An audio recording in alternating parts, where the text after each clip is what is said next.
Lónìí a ó máa sọ̀rọ̀ nípa ikú SiSi Quadri. Ẹ kú dédé ìwòyí níbikíbi tí ẹ bá ti ń gbọ́ wa, tí ẹ ti ń wò wá nílé lóko lẹ́yìn odi. Orúkọ tèmi ni Ọpẹ́ ọmọ Ajíbóyè.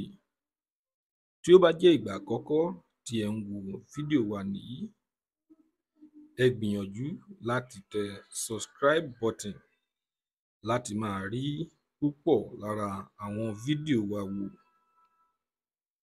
Ìròyìn tẹ̀ wá lọ́wọ́ ní ìrọ̀lẹ́ yìí pé SiSi Quadri ti jáde láyé níbi wákàtí méjì sẹ́yìn. SiSi Quadri ṣe àìsàn ráńpẹ́ tí ó dẹ̀ padà mú ẹ̀mí rẹ̀ lọ ní ìlú rẹ̀ ní ìpínlẹ̀ Ọ̀ṣun ni ó kú sí. Kí Ọlọ́run máa ṣe àánú wa.